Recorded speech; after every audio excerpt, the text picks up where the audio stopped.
everyone, welcome to another lesson of Wisdom Waves.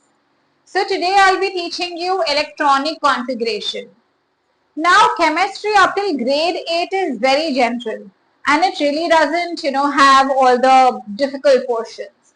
But once you enter grade 9, the first thing you have to do is the periodic table, and after that we have to align ourselves as to what is valency, what are cations, what are anions, electrodes, cathode, anode, and a whole new world of logics. So today I'll be explaining you what exactly do you mean by electronic configuration.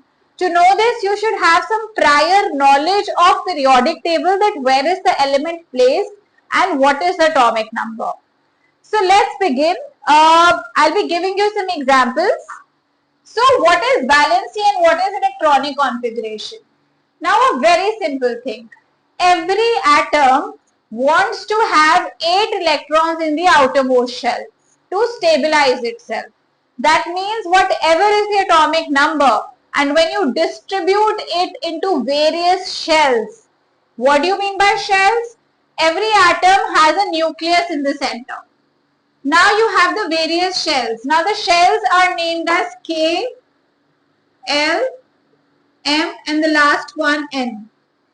The first shell can accommodate 2 electrons and subsequently 8 electrons in the outermost shell. So let's take an example of sodium. Now sodium symbol is Na. Now another thing which I notice in a lot of students is they write either both letters to be small or both letters to be capital, which is wrong in chemistry. The first letter is always capitalized and the second letter is always a lowercase letter. So the symbol of sodium is Na. Now the atomic number of sodium is 11. So how will you distribute these 11 electrons? You can of course have a question over here, why only electrons and not protons or neutrons? Because in a chemical reaction only electrons participate.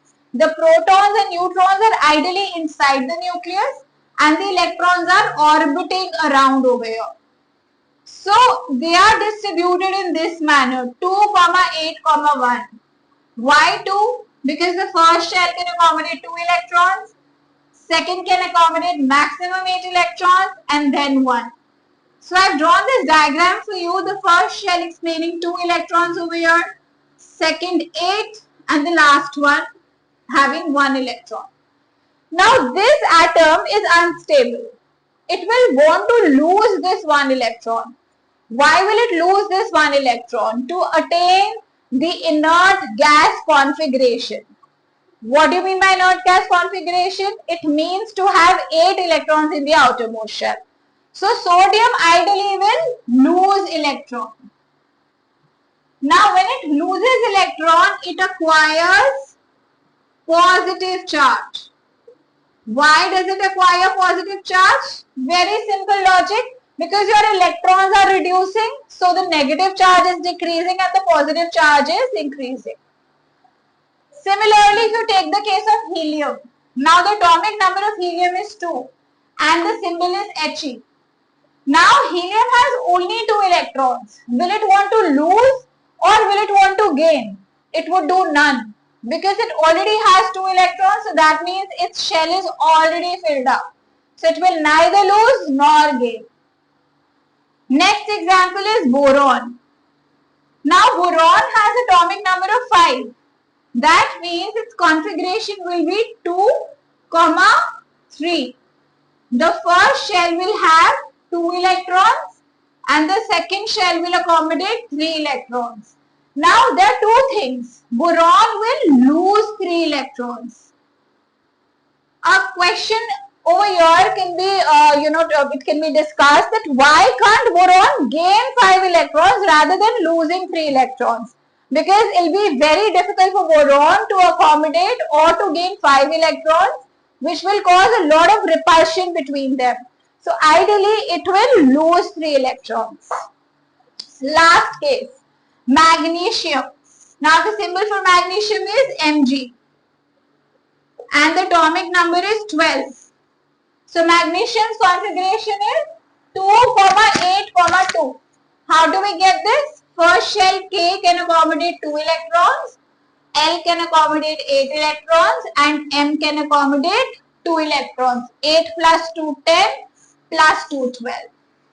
So again 2 electrons in the first shell, 8 electrons in the second and 2 in the last. What will magnesium do? It will also lose 2 electrons.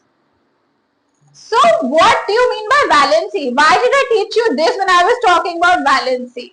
The ability of an element to lose or to gain or to share electrons to get the inert gas configuration is called valency.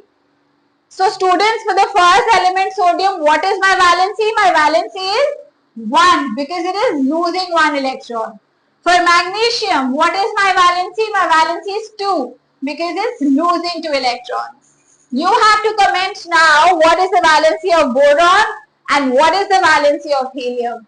Do comment, and in the next lesson I'll be teaching you what are ionic and what are covalent bonds.